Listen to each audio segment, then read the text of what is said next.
Bonjour, c'est Michel Drac. Aujourd'hui, je ne vous présente pas un livre, car aujourd'hui, c'est la revue d'actualité de mai 2018. Alors, grande nouveauté, comme il y a quelqu'un qui est venu dire en commentaire sur ma chaîne, d'une part que j'étais un autiste volubile, ce qui est faux, je ne suis pas un autiste volubile, je suis un psychopathe schizoïde, ce n'est pas tout à fait la même chose. Et d'autre part, que le son de mes vidéos était pourrave, alors là par contre il avait raison, je me suis documenté, j'ai demandé à des gens qui savent comment ça marche, et j'ai appris l'existence d'un instrument dont vous avez ici une petite partie qui apparaît à l'écran et qui s'appelle un micro. Donc normalement, le son va être moins pourrave. Par contre, je suis toujours un psychopathe schizoïde. Alors cette revue d'actualité va être divisée en deux parties. La première partie, ça sera d'une manière générale les points saillants de ce qui s'est passé au mois de mai 2018. On ne s'attardera pas trop sur les événements de Syrie parce qu'on a fait un point détaillé en avril. Donc on y reviendra dans un mois ou deux, mais là on va un petit peu oublier la Syrie quand même. Il y a autre chose dans la vie. Mais on va voir un petit peu tout le reste de l'actualité du mois de mai. Et puis la deuxième partie de la vidéo, ce sera une spéciale flux migratoire. On va commencer à faire une thématique précise tous les mois. Alors ça sera un cycle. Là c'est le mois démographie, flux migratoire. Qu'est-ce qu'on peut déduire de l'actualité de ces derniers mois dans ce domaine-là? Alors on commence par les perspectives économiques. Donc, ce qui est en train de se passer en ce moment, c'est qu'on a confirmation que la phase de croissance qu'on connaît actuellement commence à s'approcher de sa fin. Il y a différentes causes, c'est toujours difficile d'analyser à chaud un début de retournement conjoncturel, parce que c'est une phase dans une évolution économique où il y a beaucoup d'intox. Parce que c'est un moment où certains acteurs, si vous voulez, qui se préparent à sortir de certains marchés, essaye de faire croire des choses fausses aux autres acteurs pour que les autres acteurs restent sur ces marchés. Parce qu'on a toujours intérêt à ne pas être le dernier à sortir. Qu'est-ce qui peut expliquer le retournement conjoncturel? Bon, d'abord, certainement, la hausse des prix du pétrole, des métaux, ça joue un rôle. On a un rythme de quelques années qui régule les marchés des matières premières et qui vient entre autres du fait que, si vous voulez, quand les prix sont très élevés, les sociétés font des investissements massifs dans la prospection, dans l'extraction, donc l'offre augmente, ça fait baisser le prix et ça aide à la relance économique du cycle suivant, mais de ce fait, comme l'offre est montée très vite avec les investissements qu'on a faits, les prix tombent. Donc à ce moment-là, les investissements baissent. Quand les investissements baissent, on va avoir une baisse de l'offre, ou en tout cas une offre qui va croître plus lentement, qui n'arrivera pas forcément à suivre la demande, quelques années plus tard. C'est une des raisons pour lesquelles le cycle économique mondial, c'est une sinusoïde assez régulière d'environ 8-9 ans. Bon, il y a d'autres raisons, mais ça joue un rôle.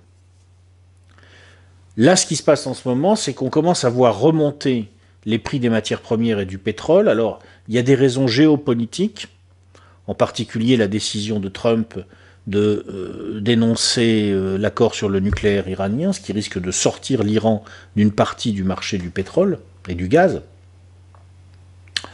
Mais il y a aussi d'autres raisons, et des raisons qui tiennent à la faiblesse des investissements de ces dernières années. Bon.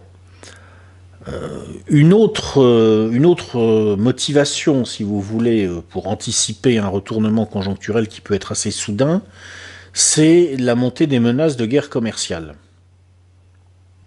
Alors là-dessus, c'est difficile de se faire une opinion précise, parce que il y a énormément de poker menteurs, si vous voulez.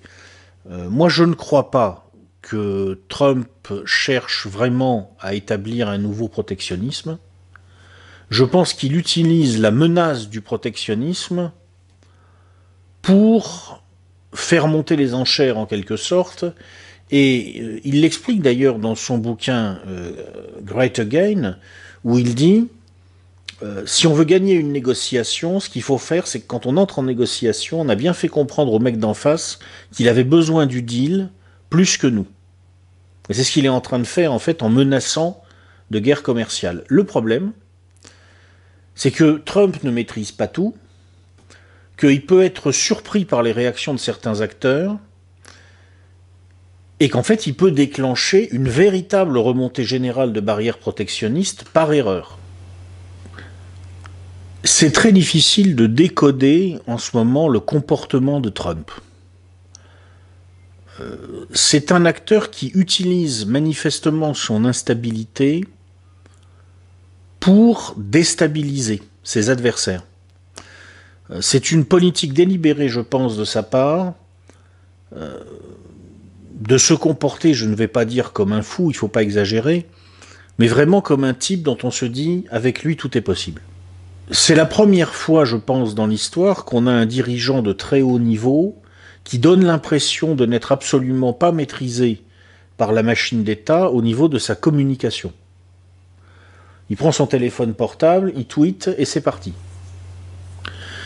Un bon exemple de cette instabilité et de l'usage que Trump fait de son caractère imprévisible, c'est les négociations autour du groupe chinois de télécom ZTE. Dans un premier temps, Trump a indiqué qu'il n'y avait pas d'accord avec la Chine concernant ce groupe, qui était en cessation d'activité à la suite de sanctions américaines. Et il avait ajouté qu'il envisageait la possibilité d'infliger une amende de plus d'1 milliard de dollars.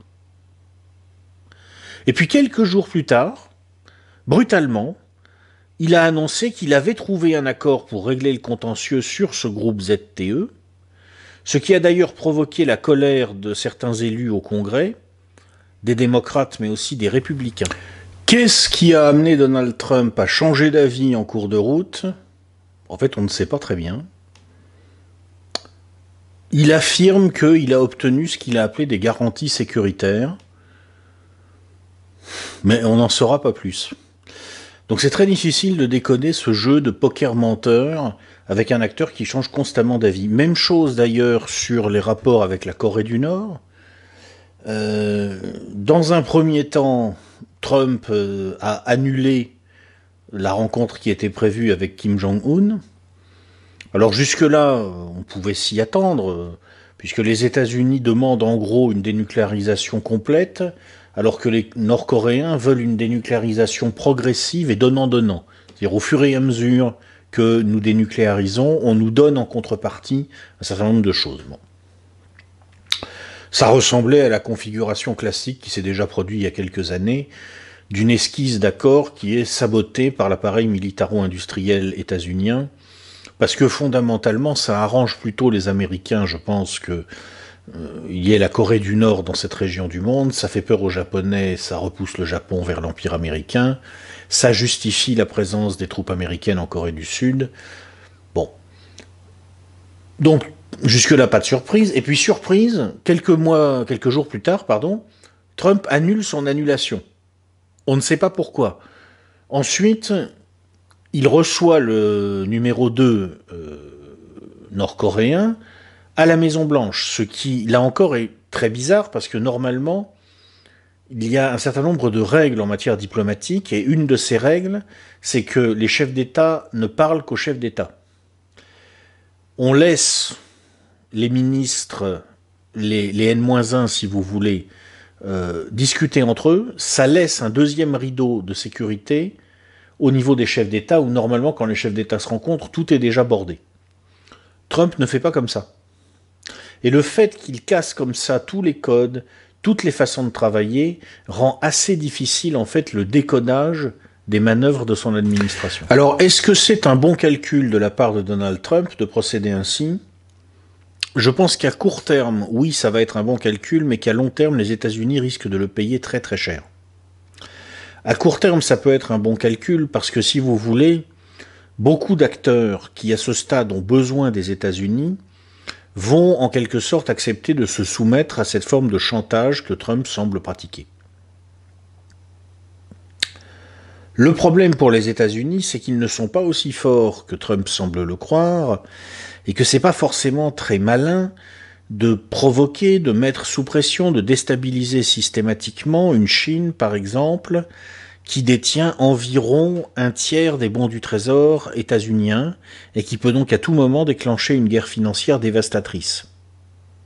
C'est pas forcément une bonne idée de mettre sous pression et de déstabiliser des alliés européens qui ne vont pas nécessairement apprécier ce qui est en train de se passer avec la construction de l'imposition de droits de douane, par exemple sur l'acier et l'aluminium, comme Trump vient de décider d'en mettre.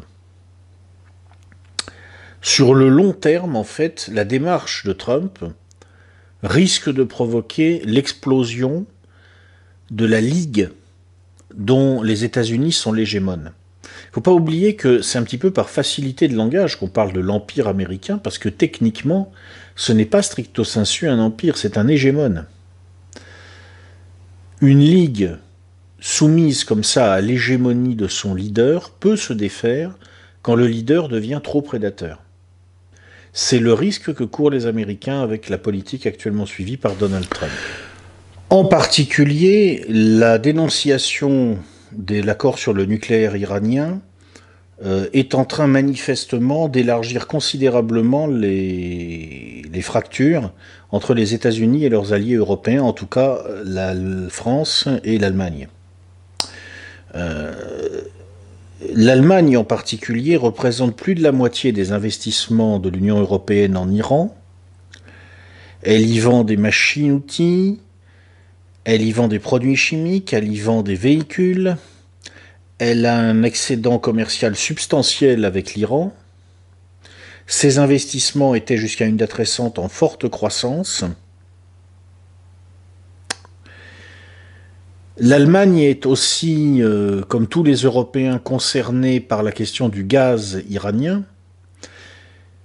Pas mal de gens se demandent en fait si le véritable objectif de Trump en dénonçant l'accord sur le nucléaire iranien, au-delà du fait que ça lui permet de faire ami-ami avec un lobby pro-Israël dont il a besoin aux États-Unis, ce ne serait pas de faire en sorte que les Européens soient en quelque sorte privés de gaz iranien, ce qui, au moment où par ailleurs les États-Unis cherchent manifestement à rendre difficiles les exportations de gaz russe vers l'Europe, pourrait rendre l'Europe très dépendante d'éventuelles exportations américaines de gaz par des méthaniers. Les États-Unis, en effet, se sont bien placés maintenant pour redevenir des exportateurs de gaz et de pétrole. Il y a un écart de plus en plus significatif entre le prix du pétrole aux États-Unis et le Brent de mer du Nord, parce que les Américains ont des problèmes de débouchés. Leur production de pétrole sature leur marché intérieur, et pour l'instant, ils n'ont pas la logistique qui permet, si vous voulez, de l'exporter facilement. Ça pourrait ne pas durer. Et ça pourrait être une piste expliquant ce que Trump a fait sur la dénonciation de l'accord sur le nucléaire iranien. Ce qui est sûr, c'est que ça ne plaît pas du tout aux Européens en général et aux Allemands en particulier. Ça ne plaît d'ailleurs pas non plus aux Canadiens. Le Canada, qui a maintenant un accord de libre-échange, le CETA, avec l'Union européenne, et qui, de ce fait, pourrait se solidariser des Européens de manière surprenante, peut-être plus que d'États-Unis avec lesquels il était jusqu'à une date récente quasiment imbriqué, mais avec lesquels il a des relations de plus en plus difficiles.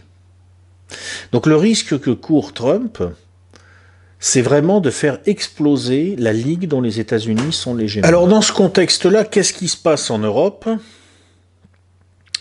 Eh bien, en Europe, manifestement, les négociations sur le Brexit sont en train de tourner au vinaigre. C'est la première chose à noter. C'est très compliqué pour Theresa May. Il y a de fortes tensions à l'intérieur du Parti conservateur.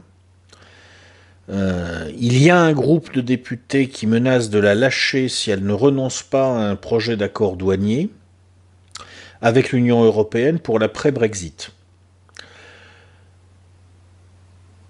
Boris Johnson, de son côté, propose une autre solution. Le seul problème, c'est que Michel Barnier, le négociateur de l'Union européenne, a déjà fait savoir que l'Union européenne n'était favorable ni au projet de Theresa May, ni à la solution préconisée par Boris Johnson. En fait, tout se passe actuellement comme si tout doucement, en quelque sorte, malgré les efforts des acteurs, on glissait progressivement vers un scénario de Brexit sans accord. Il y a un risque maintenant que la tension monte brutalement parce que si... C'est un scénario, bien sûr, que je vais esquisser là, mais il est encore trop tôt pour savoir si c'est celui qui va se produire. Mais si on imagine un Brexit sans accord, si on imagine, par exemple, une montée de bannières de protectionnisme un peu partout à travers le monde, comme le protectionnisme, si vous voulez, c'est contagieux, on peut imaginer même des tarifs douaniers importants entre l'Union européenne et la Grande-Bretagne, et donc pourquoi pas entre l'Irlande, la République d'Irlande et l'Irlande du Nord, avec des postes de douane entre les deux États, et avec inévitablement des tensions très fortes, des attaques terroristes, et dans ce contexte-là, avec en même temps, en Écosse, les indépendantistes écossais qui ont fait savoir que selon la façon dont le Brexit allait tourner, ils se réservaient le droit d'un nouveau référendum sur l'indépendance de l'Écosse, eh bien, on pourrait avoir un Royaume-Uni menacé d'éclatement.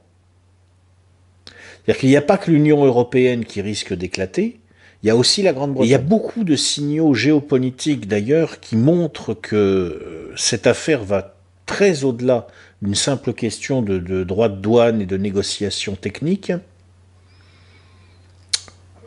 C'est quand même frappant, si vous voulez, de voir que au moment où les Allemands, il y a 1 mois et demi, valident le tronçon, valident techniquement le tronçon qui traverse leurs eaux territoriales du gazoduc Nord Stream 2, qui va amener du gaz russe directement en Allemagne, sans passer par la Pologne et l'Ukraine,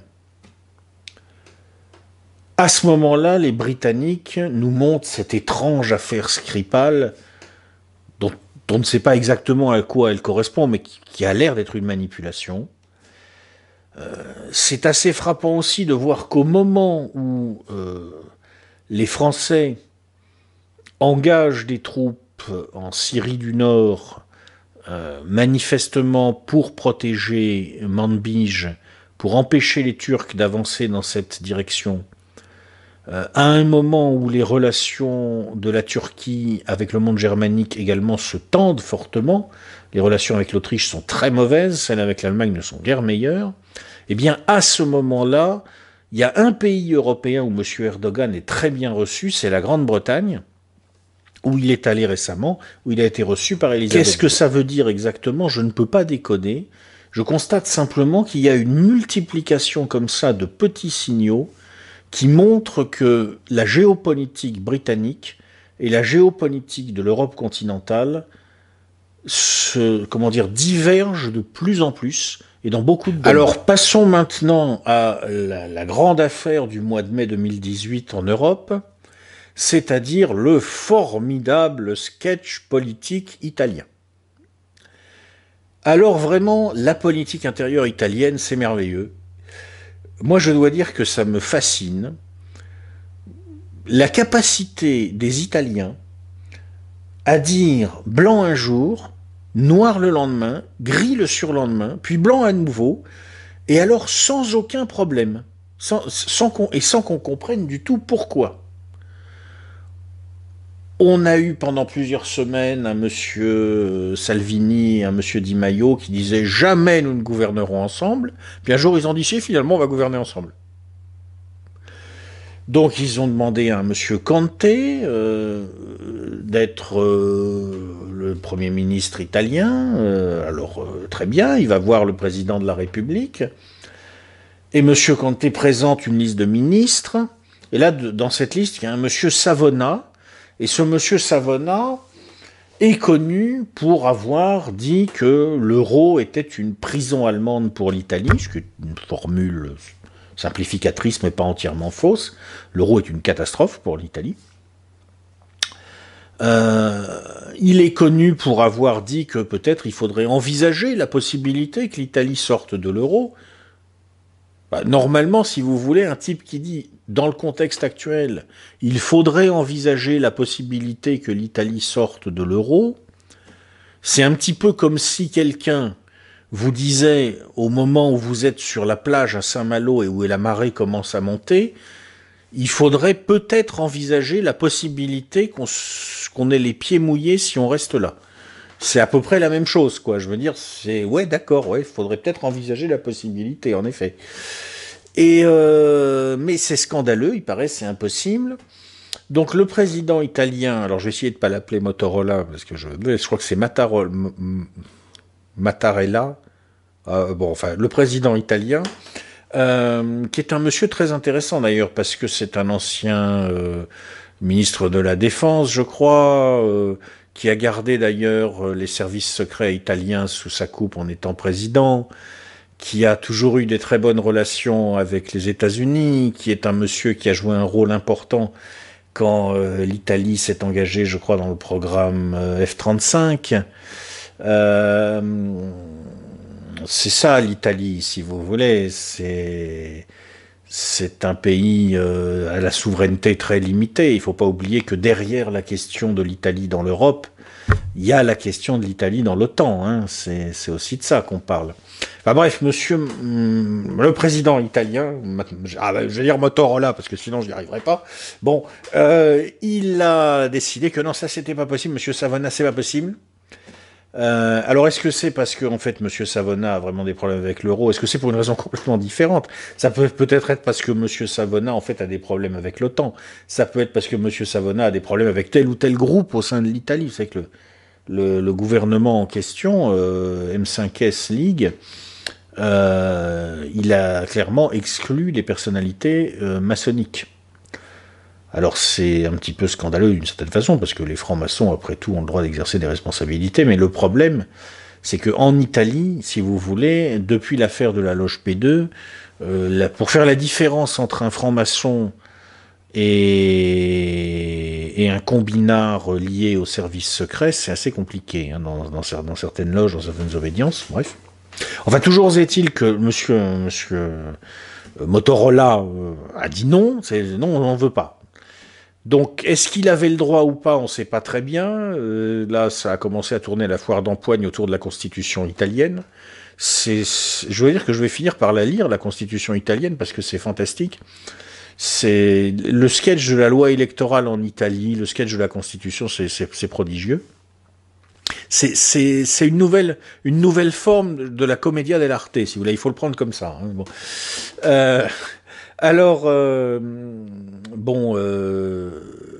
On a eu, c'est très très drôle ce qui s'est passé à ce moment-là, très révélateur.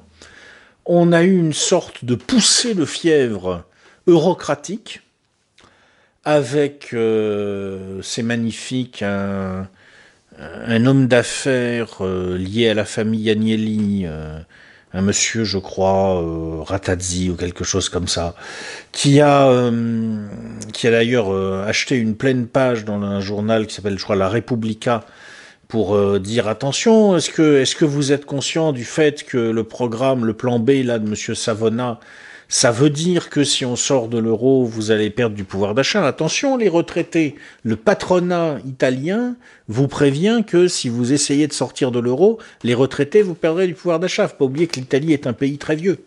L'Italie n'a pas fait beaucoup d'enfants depuis un certain nombre de décennies. Et donc on peut faire peur aux retraités comme ça. C'est magnifique, si vous voulez, pour quelqu'un qui a analysé les mécanismes électoraux qui se jouent en Europe, comme je l'ai fait en 2017, quand je vous expliquais en gros que on avait un pôle en cours de constitution associant en fait tous ceux qui défendent l'euro comme une digue de tous les conservatismes contre un pôle populiste en formation qui allait nécessairement déboucher tôt ou tard sur un rapprochement entre une fraction de ce qu'il était convenu d'appeler l'extrême droite et une fraction de ce qu'il était convenu d'appeler la gauche radicale, ce qui est en train de se passer en Italie est magnifique, hein, je veux dire. C'est exactement le schéma auquel on aurait pu s'attendre en France si on n'avait pas une gauche radicale stupidement immigrationniste. Bon, en Italie, c'est différent. Le M5S est moins idéologue. Ça, c'est le grand avantage des Italiens par rapport aux Français. C'est pas des idéologues, c'est des pragmatiques. Et donc, on est en train de le voir se produire, et on est en train de voir se produire en face la consolidation du noyau dur de la réaction antipopuliste, le patronat, la classe moyenne supérieure, et en gros, les vieux un peu aisés qui ont peur pour leur retraite. On est en plein dedans. Voilà. Et donc on en était là, et là, alors qu'est-ce qui s'est passé? C'est toujours les mystères de la politique italienne. Monsieur Salvini, qui était reparti en campagne, en disant, oui bon, bah d'accord, c'est réglé, on va retourner aux urnes dans pas longtemps, finalement dit, oui d'accord, monsieur Di Maio a négocié quelque chose de nouveau, ça va être possible. Monsieur Savona reste ministre, mais il n'est plus ministre de l'économie et des finances. Il était prévu qu'il soit ministre de l'économie et des finances, non, c'est fini. Ou ministre des Finances, je ne sais plus comment ils appellent ça en Italie, enfin bon, un ministre très important, il devient, je crois, ministre des Affaires européennes ou quelque chose comme ça. On nomme au ministère de l'économie et des finances un type qui est beaucoup plus euro-compatible, et dont j'ai oublié le nom d'ailleurs, je l'avoue. Et là, le président Motorola, donc, dit « Ah oui, non, ça c'est bon, là ça marche ». Et là, du coup, ben, ils ont un ministère qui vient de se constituer, ils ont un gouvernement qui a pu entrer en fonction en Italie. Alors, à quoi ça correspond en profondeur, on ne peut pas savoir. Hein. On nous a dit que le problème, c'était l'appartenance à la zone euro et que tout avait coincé là-dessus. Je sais pas, c'est peut-être le cas, c'est peut-être pas le cas, on peut pas savoir. Avec la politique intérieure italienne, il y a énormément de manœuvres profondes, c'est impossible de faire le tri. En tout cas, pas sur le moment. Mais en tout cas, ce qui est très intéressant, c'est que maintenant, on va avoir un gouvernement populiste dans un des plus grands pays de l'Europe. Et attention, l'Italie, c'est pas la Grèce. Et ça, on le voit tout de suite, à la réaction des dirigeants européens. Il y a un Gugus, dont j'ai oublié le nom, et d'ailleurs je vais m'empresser de l'oublier, là, un commissaire européen, un Allemand, je crois, qui a rien trouvé de mieux à dire que les marchés vont apprendre aux Italiens à bien voter. Il s'est tout de suite fait rabrouer par Jean-Claude Juncker. Non, non, non, non, non, non, non, non, on va pas traiter les Italiens comme les Grecs. C'est pas pareil. 10 millions de Grecs, l'Union européenne a les moyens de les écraser. 60 millions d'Italiens, c'est pas possible. Donc ça va pas se passer de la même façon. Ça va pas non plus se passer de la même façon parce que en Grèce, c'était Syriza. C'est-à-dire cette gauche radicale qui est trop de gauche, entre guillemets, pour être réellement radicale. En Italie, c'est plus compliqué. Il y a le M5S, un truc d'ailleurs très difficile à saisir, très difficile de savoir exactement qui sont ces gens-là. Est-ce qu'ils sont vraiment unitaires d'ailleurs? On peut en douter sérieusement, on verra. Mais surtout, il y a la Ligue. Et là, c'est plus pareil du tout. Il faut bien voir que dans les mois qui viennent, là, le petit jeu qui va s'enclencher, c'est que si les eurocrates ne gèrent pas au mieux la situation, s'ils ne parviennent pas, en quelque sorte, par leur créativité, comme ils disent, à contourner en partie la colère italienne, probablement en lui cédant sur des points de détail de court terme, ils ont le risque maintenant d'une très forte poussée politique d'une droite souverainiste dure, très dure même, potentiellement en Italie. Comme ils ont en même temps une poussée souverainiste qui est en train de se produire de façon diffuse et sous des formes diverses un peu partout en Europe de l'Est. Ils ont Orban en Hongrie. Ils ont la Pologne, avec laquelle les relations sont de plus en plus complexes. La Pologne aujourd'hui, c'est un pays qui est sorti du commandement intégré de l'Eurocorps, qui a opté pour le système antimissile américain Patriot, qui a déclaré qu'elle était prête à payer jusqu'à 2 milliards de dollars, ce n'est pas rien, les frais d'entretien d'une division blindée américaine sur le sol polonais, au moment précis où, comme je vous le disais, les relations entre l'Union européenne et les États-Unis se distendent, et où en particulier les relations entre l'Allemagne et les États-Unis se distendent. Ils ont peut-être, ça je sais pas, au moment où j'enregistre la vidéo, j'ai pas encore le résultat, la Slovénie, la petite Slovénie, c'est un petit pays, mais il joue son rôle quand même. La Slovénie qui risque de se donner un nouveau gouvernement de droite souverainiste tenté par la ligne Orban. Dans le sud, ils ont partout des forces de protestation sociale qui montent, le M5S en Italie du Sud, Podemos en Espagne. En Grèce, officiellement, on nous dit que la Grèce est tirée d'affaire, c'est une plaisanterie. Simplement, elle a fini de continuer de s'enfoncer. Maintenant, elle reste comme ça, un petit peu la tête hors de l'eau, mais au prochain retournement conjoncturel, on va vite s'apercevoir que les problèmes ne sont pas réglés du tout. Et récemment, il y a eu une grande journée de grève générale encore. Alors là, ça va être très très intéressant ce qui va se passer avec la question de savoir comment la zone euro, plus à la limite que l'Union européenne, parce que le vrai grand problème majeur, c'est la zone euro. Bien sûr, il y a aussi le problème de l'Union européenne en général, mais le vrai grand problème majeur, c'est la zone euro. Comment la zone euro va-t-elle évoluer avec ce nouveau gouvernement italien?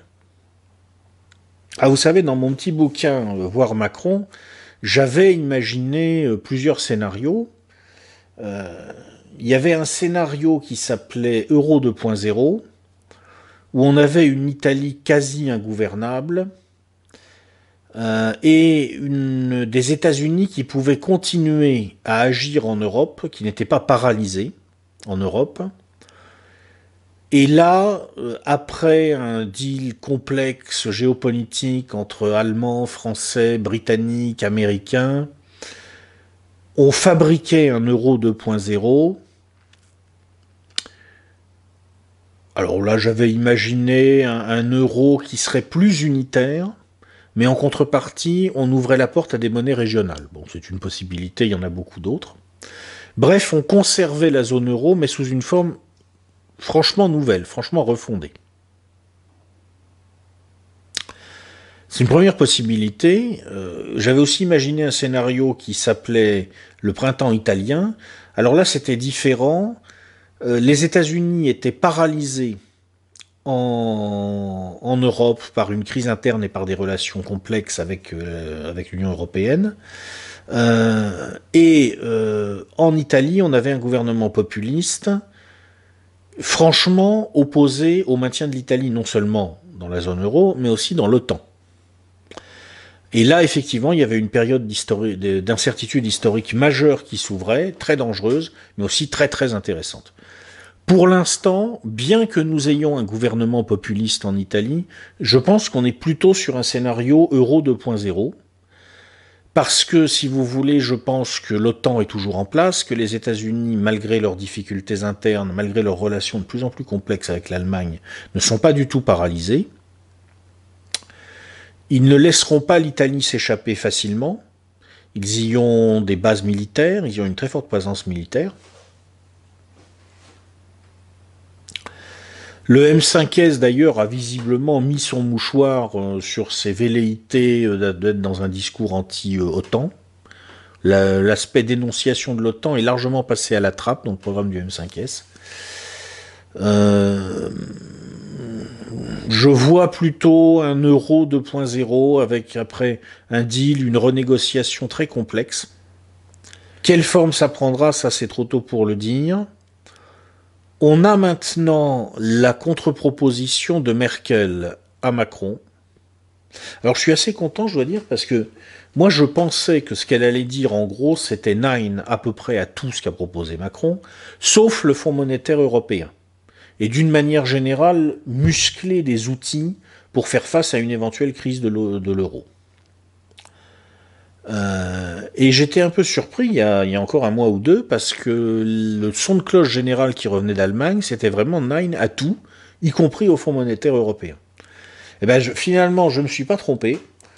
On a la réponse de Merkel, et effectivement, en gros, le programme, c'est euro-marchandage pour savoir combien de dixièmes de points de PIB l'Allemagne va accepter de payer pour maintenir la zone euro. Donc là, ça va être le grand marchandage entre les Italiens et les Allemands. Et par ailleurs, oui au Fonds monétaire européen. Pourquoi? Et c'est très intéressant d'ailleurs, les Allemands l'ont dit officiellement, par la voix de la chancelière, ils veulent se mettre à distance du FMI. Alors là, si vous voulez, ce qui se passe devient très très intéressant, c'est-à-dire qu'on a un clash géopolitique global qui menace entre les Allemands, les perspectives que l'Allemagne peut voir s'ouvrir vers l'Est. Parce qu'il faut quand même se rendre compte que l'arrière-plan, du point de vue des dirigeants allemands, c'est que comme ils savent qu'ils ont une économie à très haute intensité technologique, comme ils savent qu'il y a un monde là immense qui est en cours de formation avec la Russie, avec la Chine, mais aussi de plus en plus avec l'Inde, qui a annoncé que, sanctions américaines ou pas, elle ne s'interdisait pas du tout d'acheter du gaz iranien.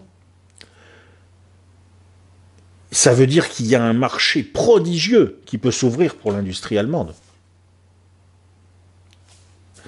Et donc cette Allemagne-là, qui peut entraîner derrière elle une partie de l'Union européenne vers ce qu'on pourrait appeler, n'est-ce pas, un nouveau nomos de la Terre. Il faudra que je fasse une note de lecture sur le nomos de la Terre, c'est un livre de Carl Schmitt. Et est en clash géopolitique latent avec les États-Unis maintenant. Et puis on a par ailleurs un clash interne à la zone euro entre cette Allemagne et d'une manière générale l'Europe du Nord qui ne veut pas payer pour l'Europe du Sud, et une Europe du Sud qui fait remarquer qu'à partir du moment où on unifiait l'Europe, inévitablement les zones de plus forte compétitivité allaient littéralement vampiriser leur substance économique aux zones moins compétitive, c'est ce qui s'est passé d'ailleurs, et qu'à un certain moment, il faut faire preuve de solidarité. La contrepartie de cette unification, ça doit être la solidarité. Et donc on va voir comment ça va se passer. Est-ce que les Allemands vont réussir à négocier avec les Italiens? Est-ce que les Français vont faire le choix de se rallier éventuellement à cette nouvelle Europe en construction si les Allemands et les Italiens trouvent un terrain d'entente? Est-ce que les réseaux américains vont être activés pour essayer d'empêcher, de parasiter l'avancée de ces travaux? Ou bien est-ce que, au contraire, les Américains vont essayer d'orienter ces travaux de manière à remettre l'Allemagne sous contrôle à travers la machine bruxelloise? C'est très complexe. C'est très complexe. Et les mêmes événements peuvent renvoyer en profondeur à des causes tout à fait opposées. Il faudra regarder très précisément, essayer de bien comprendre qui est qui et qui agit pour le compte de qui. En tout cas, ça va être très intéressant. L'histoire recommence et je suis bien content, franchement, d'avoir écrit mon petit bouquin Voir Macron pour dire aux gens, voilà, sur le plan géopolitique, comment on va savoir pour qui travaille vraiment Macron. Alors il y a des gens qui m'ont dit, bah, c'est facile de savoir pour qui il travaille. Il travaille pour Rothschild, il travaille pour la banque Rothschild. Bah regarde ce qu'il a fait sur l'affaire Alstom, voilà. Qui était le client de Rothschild dans l'affaire Alstom? C'était le groupe Bouygues. Et pour qui Macron a travaillé? Pour le groupe Bouygues. Ben voilà, t'as la réponse. Il dit, ouais, d'accord. Mais pour qui travaille Rothschild? Il veut quoi, Rothschild? Elle veut quoi, la banque Rothschild? À part faire des sous, ce qui est normal pour une banque. Ah, là, ça devient intéressant. Alors, avant de passer à la deuxième partie de cette vidéo, c'est-à-dire parler de démographie et de flux migratoires, je voudrais faire une remarque sur le moment que nous vivons et sur son caractère relativement surréaliste. Dans cette vidéo, je ne parle donc pas de la Syrie, et je ne parle quasiment pas du Moyen-Orient. On y reviendra le mois prochain ou dans 2 mois, mais je veux que cette vidéo reste relativement courte, parce que mes vidéos ont tendance à devenir de plus en plus longues, alors on va essayer de les garder quand même dans un format assez raisonnable. Mais sans parler même de la Syrie ou du Moyen-Orient, on peut quand même noter la gravité du moment historique que nous vivons.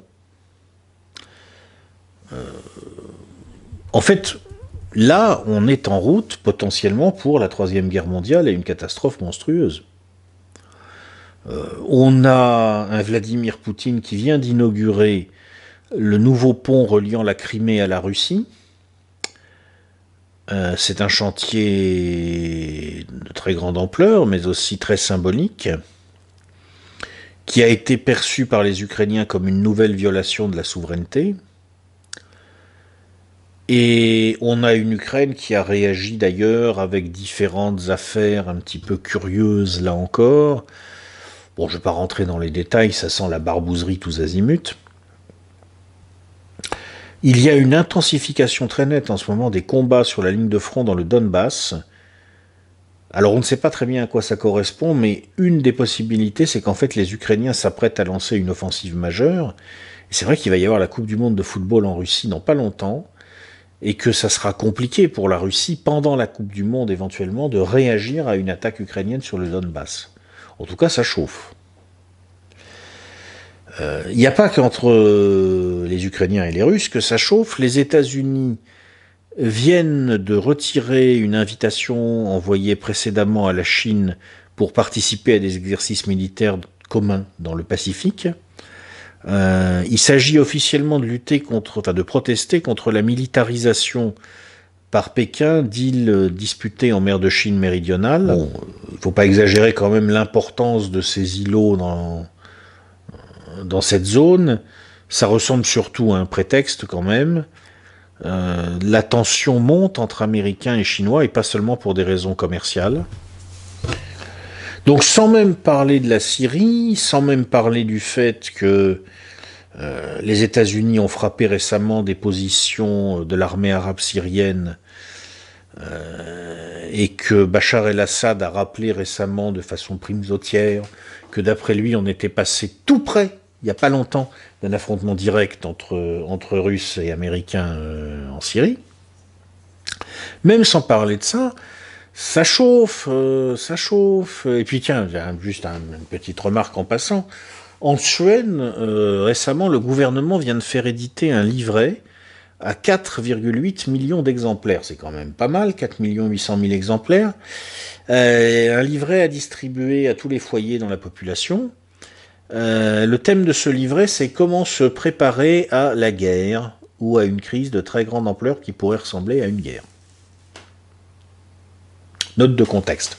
Note de contexte général. Alors je voudrais rappeler simplement, bon, il y a ça c'est le contexte général, et alors, autre chose, c'est que pendant ce temps-là, si vous voulez, moi c'est ce qui me frappe, show must go on. C'est-à-dire que ce qui est très drôle, c'est que pendant que, en fait, on a une montée des tensions à une période qui ressemble de plus en plus gravement à la fin des années 30, pendant ce temps-là, on dirait que le délire bien pensant n'a jamais été aussi grand, aussi fort, si vous voulez. Il y a eu le phénomène MeToo, qui a donné lieu à toutes sortes de manifestations, alors je ne sais pas comment on peut appeler ça, politico-médiatiques, bien pensantes, de façon complètement ridicule. Par exemple, alors, au festival de Cannes, de Cannes, on a eu un truc assez fantastique. Figurez-vous que Cate Blanchett et Agnès Varda ont réclamé l'égalité salariale dans le 7e art. Elles ont organisé une montée des marches 100% féminine, n'est-ce pas, pour le premier festival post-Weinstein, post-affaire Weinstein. Alors je ne sais pas si Madame Blanchett et Madame Varda se sont rendues compte du ridicule du truc, parce que, évidemment, qu'est-ce que ça veut dire ? Ça veut dire que Cate Blanchett veut l'égalité salariale avec les ouvriers masculins qui montent les décors de ces films. Mais c'est très emblématique, quoi. Je veux dire, le côté complètement ridicule d'un discours en boucle, comme si on continuait à recycler l'esprit général des années Obama avec cette classe supérieure, cette classe moyenne supérieure et ce petit monde médiatique là qui se regarde le nombril et qui tourne en rond, pendant que la réalité de l'expérience vécue par de plus en plus de gens sur la planète d'une manière générale, mais même dans les pays occidentaux, cette réalité, ça bug sévère, quoi. Je veux dire, avant c'était le cauchemar climatisé, bon c'est toujours le cauchemar climatisé, sauf que la clim ne fonctionne plus du tout, quoi. Mais c'est pas grave, on continue, et le délire, ça accélère même, et de façon complètement obscène. Il y a eu aussi un truc que j'ai trouvé fantastique, ça a été le concours de l'Eurovision, avec la chanson Toy, là, une chanteuse israélienne.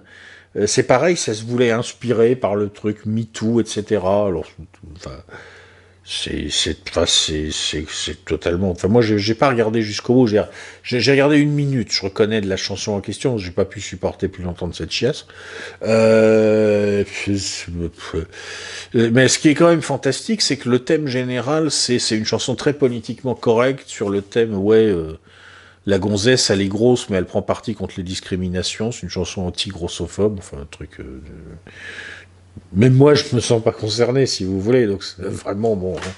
Et mais ce qui est quand même dingue, c'est que ça s'est passé au moment où, par ailleurs, avec la marche du retour et l'inauguration de l'ambassade américaine à Jérusalem, on a l'armée israélienne qui a tiré sur des manifestants désarmés. Il y a eu 40-50 morts. Alors les mecs de l'Eurovision, au moment de l'affaire de Crimée, oh horrible, Poutine, Russie, abominable, l'Eurovision super clean, si tu fais des choses pas bien, on veut pas de toi. Mais par contre, 3 ans plus tard, les autres, là en Israël, ils en sont carrément à tirer sur des civils, froidement. Mais ça, il n'y a pas de problème, c'est ok. Et même, Israël va être représenté, et c'est sa représentante avec ces espèces de machins là, Toy, qui va gagner les élections. Pas les élections, mais le concours. C'est dingue. Je veux dire, et c'est comme ça. Je veux dire, il y a une sorte de décrochage qui se fait de plus en plus entre la réalité du monde, où la réalité du monde, c'est Bibi Netanyahou qui veut le conflit avec les Palestiniens le plus vite possible, le plus radicalement possible, parce qu'il veut faire une épuration ethnique majeure, parce qu'il sait que s'il ne la fait pas pour des raisons démographiques, de différentiel de natalité, un jour l'État hébreu ne sera plus l'État juif, il le sait, et donc il veut la guerre, et il s'y prépare violemment, et il tue des gens froidement, et pendant ce temps-là, Toy, look at me, I'm a beautiful person, c'est pas grave si je suis grosse. Putain, mais qu'est-ce que c'est que il y a un décalage qui s'est creusé qui est fantastique. Et je pense que ce décalage a vocation à accélérer encore, parce que au fur et à mesure, si vous voulez que la clim déconne, au fur et à mesure que le cauchemar climatisé est de moins en moins climatisé, les mecs qui étaient chargés d'embellir le cauchemar climatisé, ils sont constamment obligés d'augmenter les doses de propagande. Comme dans l'URSS des années 70, à l'époque de Souslov, moins le système fonctionnait, plus le système se vantait de ses succès. Ben là, c'est pareil. Moins la paix, en réalité, est assurée dans le monde, moins l'équilibre est garanti, plus, en fait, on voit très bien que la clim déconne et qu'il va pas falloir longtemps avant que la maison se casse la gueule, et plus on fuit dans le rêve et dans des trucs... multiculturel, bien pensant, diversité, c'est super. Encore le mariage princier là entre le prince de Galles et Meghan Markle aussi, c'était un grand moment dans ce genre-là. Là, moi, ça me frappe dans l'époque actuelle, le contraste entre les années 30 sont de retour et Show must go on. Cela dit, on peut maintenant passer à la deuxième partie de cette vidéo. Donc on va faire un zoom sur la problématique démographique et flux migratoires. Qu'est-ce qu'on peut dire sur l'actualité de ces derniers mois dans ce domaine-là? Alors on va étudier un petit support que j'ai préparé pour petite planche que j'ai préparée pour parler de tout ça.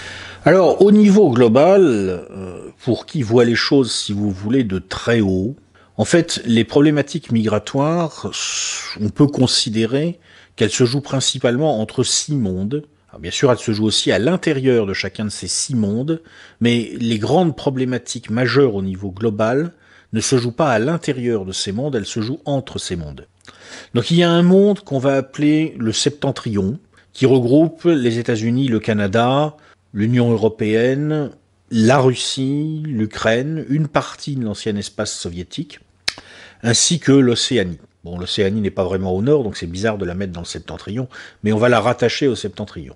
Alors vous me direz, j'aurais aussi pu dire le monde blanc, c'est moins hypocrite, mais le problème c'est que c'est pas tout à fait exact, parce qu'il y a quand même pas mal de Noirs et d'Est-Asiatiques aux États-Unis et dans l'Union européenne. Bon, cela dit, fondamentalement, même si on ne peut pas dire que ce soit un monde 100% blanc, le Septentrion, c'est à peu de choses près le monde qui est dominé, on va dire, numériquement et politiquement par les Blancs. Vous avez un monde est-asiatique, qu'on peut aussi appeler, si on veut, le monde jaune. Mais là encore, c'est pas pareil, parce que tous les jaunes ne font pas partie du monde est-asiatique. Vous avez en Insulinde des pays qui font aussi partie du monde musulman, il y a une certaine ambiguïté à ce niveau-là. Vous avez le monde indien, qui comprend évidemment l'Union indienne, mais auquel on peut peut-être rattacher aussi le Bangladesh, voire le Pakistan, bien que ce soit un petit peu ambigu, puisque ces pays font aussi partie du monde musulman. Je laisse volontairement une certaine ambiguïté à ce niveau-là sur mon planisphère.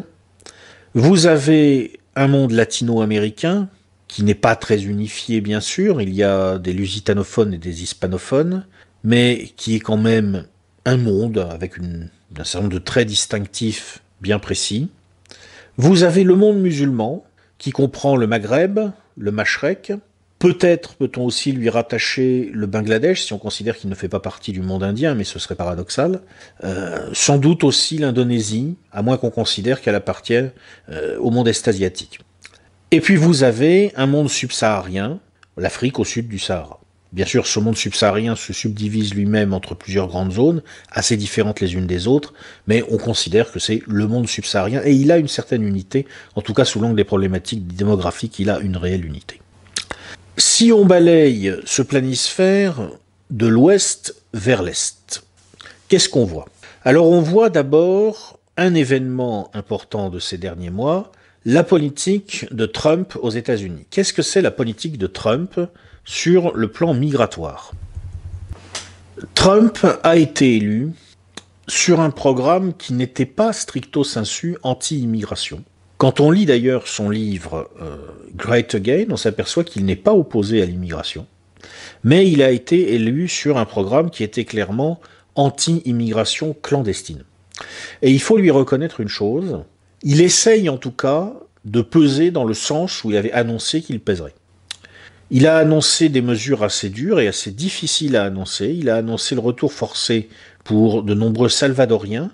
200 000 Salvadoriens avaient été accueillis en 2001 après les tremblements de terre qui avaient ravagé leur pays. Eh bien, Trump a décidé que les USA n'avaient pas à reconduire leur permis de séjour. C'est une décision lourde de conséquences parce que ces Salvadoriens pèse à peu près 15% du PIB du Salvador actuellement par transfert de devises. On va voir si la mesure est appliquée, mais là encore, à cause de sa politique migratoire, Trump prend un risque qui est de fragiliser l'empire américain. Un Salvador qui perd sa dépendance au transfert de devises venus des États-Unis et lié à l'immigration, c'est un Salvador qui sera moins lié aux États-Unis, qui aura moins tendance à s'aligner sur les États-Unis. Trump s'est aussi lancé dans plusieurs diatribes assez violentes contre le Mexique. Il a accusé le Mexique de ne rien faire pour empêcher les migrants d'Amérique centrale de franchir ses frontières. Il faut dire que, bon, je ne vais pas rentrer dans les détails, mais il y a eu une sorte d'opération de propagande immigrationniste qui a été conduite ces derniers mois, avec une caravane de migrants venant d'Amérique centrale et qui traversait le Mexique, et manifestement les Mexicains n'ont pas été très pressés d'empêcher ces gens d'aller frapper à la porte des États-Unis. Ça n'a pas plu à Donald Trump. Trump est allé jusqu'à parler de déployer massivement l'armée américaine à la frontière avec le Mexique, et il a commencé à le faire, de facto. Alors cette affaire, comme beaucoup d'affaires de propagande de cet ordre, s'est finalement dégonflée, mais elle a révélé la violence des affrontements à l'intérieur des États-Unis autour de cette question. Donald Trump continue à chercher de l'argent pour financer son mur. Est-ce qu'il va l'obtenir? Ça dépendra de l'évolution de la politique intérieure aux États-Unis. Les élections de mi-mandat vont être très importantes à mon avis. Si Trump les gagne, il est trop tôt pour savoir si c'est ce qui va se passer, il est probable que les États-Unis vont réellement durcir très fortement leur politique migratoire, en tout cas à la frontière avec le Mexique et par rapport à l'Amérique latine. La politique de Trump, c'est aussi clairement une volonté de limitation des immigrations venues du monde musulman et de l'Afrique subsaharienne. Pour l'Afrique subsaharienne, Donald Trump, avec sa délicatesse coutumière, a qualifié certains pays d'Afrique de shithole countries. Je vous laisse traduire. Pour les pays musulmans, comme on le sait, il a tenté de promulguer un travel ban, c'est-à-dire une interdiction pure et simple d'entrée des ressortissants de certains pays musulmans aux États-Unis. Très clairement, il a dressé un front non seulement contre l'immigration venue du monde latino-américain, mais aussi contre l'immigration venue d'Afrique subsaharienne et du monde musulman.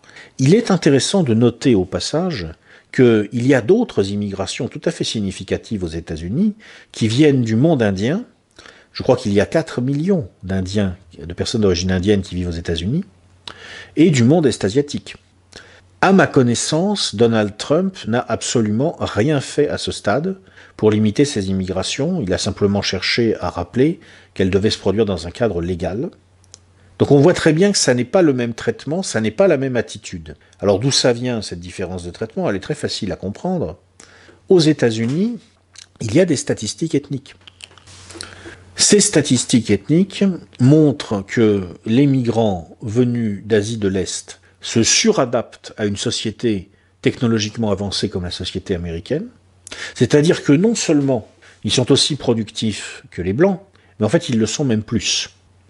Et les personnes venues du sous-continent indien, de l'Union indienne en particulier, ne s'en sortent pas trop mal, à peu près au même niveau que les Blancs au bout d'un certain temps. Ça ressemble quand même tout simplement à des gens qui viennent de mondes très anciens, historiquement depuis très longtemps, dotés de sociétés très avancées. L'Inde et la Chine ont, historiquement, sur une grande partie de l'histoire, été même plus avancés que le monde blanc européen. Eh bien, tout se passe comme si le président des États-Unis avait dit, finalement, ces gens-là, qui viennent de ces sociétés avancées, on peut les prendre. Alors que ceux qui viennent de sociétés qui n'ont pas la même stabilité, qui n'ont pas la tradition étatique longue, ou qui n'ont pas de tradition étatique longue et stable, dont les traditions étatiques se sont rompues depuis pas mal de temps dans certains cas, eh bien là on ne va pas les prendre. Parce que les Mexicains, qui sont bien gentils, beaucoup d'entre eux travaillent, bien sûr il ne s'agit pas de stigmatiser, comme on dit, tous les Mexicains, mais les Mexicains qui viennent aux États-Unis sont souvent, et je cite Donald Trump, des animaux, souvent, sont parfois des animaux du MS-13, ce sont des gangs. C'est le chaos. Ce sont des gens qui ne sont pas du tout adaptés au fonctionnement d'une société technologiquement avancée. Le même problème se posant sous des formes différentes pour les subsahariens et les musulmans, les personnes venues du monde musulman. Voilà comment Donald Trump voit le problème et voilà sans doute pourquoi il réagit comme il réagit. Alors si on continue à parcourir la carte vers l'Est, on va tomber sur le Venezuela, où là on a un problème migratoire d'une nature différente avec la crise qui est en train de se nouer dans ce pays et qui est en train de provoquer un exode. Il y a une partie de la population du Venezuela qui a quitté son pays, où les conditions de vie sont de plus en plus difficiles. On estime que plus de 500 000 Vénézuéliens se trouvent actuellement en Colombie. On en compterait environ 2 à 300 000 en Équateur. Il faut ajouter à cela de très importants mouvements pendulaires de Vénézuéliens qui viennent en Colombie ou en Équateur pour acheter des produits désormais indisponibles dans leur pays, en particulier des médicaments. Il y a une crise humanitaire latente de grande ampleur qui est en train de prendre forme dans cette zone, au nord de l'Amérique du Sud. C'est une problématique dont on parle assez peu en général parce que ça se passe sur un continent qui est excentré. On sait tous que l'avenir du monde se joue en Eurasie. Nous, Européens, on regarde surtout l'Afrique parce que c'est de là que peut venir le grand danger migratoire, mais il faut regarder quand même l'Amérique latine, et il y a là une crise en devenir qui peut être assez violente. Alors ensuite, si on parcourt la carte toujours d'ouest vers l'est, donc on va tomber sur la situation de l'Europe, on zoomera dessus après, donc je ne m'y arrête pas. On va tomber ensuite sur la situation de l'Afrique subsaharienne. Donc en Afrique subsaharienne, en ce moment, ce qui est en train de se passer, c'est qu'un phénomène prend forme, un phénomène dont on reparlera parce que je vais faire une note de lecture. Ce ne sera pas ma prochaine note de lecture, mais ça sera celle d'après. Je vais faire une note de lecture sur un livre très intéressant que je viens de lire. C'est une note de lecture qui entrera entre autres d'ailleurs aussi dans la réflexion sur le problème du racisme anti-blanc. Sur un livre qui s'appelle La ruée vers l'Europe, car nous avons un phénomène qui est en train de prendre forme de plus en plus clairement en Afrique subsaharienne, c'est-à-dire que le véritable flux migratoire majeur, à très grande échelle, et qui risque de faire passer tout ce que nous avons vécu jusqu'ici pour une plaisanterie, est peut-être en train de commencer. Des masses subsahariennes énormes commencent à bouger. Alors pour l'instant, ça déstabilise surtout les pays subsahariens eux-mêmes. Nous n'avons pour l'instant que les premières vaguelettes annonciatrices du tsunami qui se forme, parce que c'est ça qui est en train de déstabiliser l'Italie. Il faut bien comprendre que si M. Salvini a pris le poids qu'il a pris en Italie, c'est parce que maintenant, tous les jours, l'Italie du Sud, la Sicile, voit arriver du migrant subsaharien. Mais ce qu'il faut savoir, c'est que ça, ce ne sont que les petites vaguelettes annonciatrices. On n'a rien vu pour l'instant. Et là, ce qui est en train de se passer en Afrique subsaharienne, c'est qu'on voit se former le tsunami. Ah bah tiens, on va parler de Mostaganem. Pour tous les indigènes de la République qui se définissent comme des Africains, c'est bien Mostaganem. La wilaya de Mostaganem, ça se situe dans l'ouest de l'Algérie. L'administration y a récemment demandé aux transporteurs de voyageurs et aux chauffeurs de taxi de ne plus transporter des migrants subsahariens en situation irrégulière. Alors le problème évidemment, c'est qu'un chauffeur de bus ou de taxi n'est pas habilité à vérifier la conformité des documents des personnes qu'il prend en charge, donc de nombreuses personnes se sont élevées pour faire remarquer qu'en pratique ce qui allait se passer, pour dire les choses simplement, c'est que dans ces conditions, les Noirs ne pourraient plus prendre le taxi. La Ligue algérienne de défense des droits de l'homme a d'ailleurs dénoncé, n'est-ce pas, une mesure raciste ciblant les migrants subsahariens. Et la question posée par la Ligue algérienne de défense des droits de l'homme est absolument croustillante, puisque la Ligue algérienne de défense des droits de l'homme a demandé: le gouvernement algérien est-il devenu une autorité raciste et fasciste? Ah oui, oh bah tiens, on peut parler aussi du lynchage des Sénégalais à Bangui, pour parler de ceux qui parlent de la grande solidarité des Noirs entre eux. Donc il a fallu lancer des appels au calme dans les mosquées au Sénégal parce que des Sénégalais ont été lapidés à Bangui en représailles des attaques d'églises par des musulmans. La Centrafrique est en train d'imploser complètement. Le peu d'ordre qui restait est en train de se dissoudre. On peut considérer que le président de la Centrafrique, jusqu'ici, contrôlait plus ou moins sa capitale et pas le reste du pays, et ben maintenant, il contrôle même plus sa capitale, et c'est tout à fait conforme à ce qui est en train de se passer un petit peu partout en Afrique. On essaiera de comprendre pourquoi en lisant plusieurs livres sur l'Afrique, je pense, dans les mois qui viennent. Voilà. Alors si on continue à parcourir la carte, donc on survole l'Égypte, qui a toujours ses problèmes d'eau avec l'Éthiopie et qui peut peut-être nourrir le quart de sa population de façon structurelle. Voilà, c'est pas grave, mais sinon tout va bien se passer. On va survoler Israël. Ah oui, à propos d'Israël, je voudrais quand même faire une remarque. On a déjà parlé, là, n'est-ce pas, des exploits des Israéliens et de la façon dont ils viennent de traiter les Palestiniens. Alors moi, écoutez, je vais vous dire une chose. Bon. Il y a des types qui sont venus sur ma chaîne, naturellement, me traiter de juif, de sioniste, parce que j'ai fait une note de lecture sur Pierre Hillard et je suis pas vraiment d'accord avec Pierre Hillard, je m'en fous. Hein. Vous pouvez me traiter de juif, de sioniste tant que vous voulez, j'en ai rien à faire. Je ne suis ni juif ni sioniste, je suis pas non plus antisémite ou antisioniste. À la base, je m'en tape. Fondamentalement, je m'en tape. Bon, bien entendu, je suis désolé pour ces pauvres Palestiniens, à qui il arrive quelque chose d'absolument horrible, c'est vrai. Cela dit, il y a tellement de mecs dans le monde à qui il arrive des choses horribles, je vais pas passer non plus ma vie là-dessus. Simplement, je voudrais dire une chose très claire.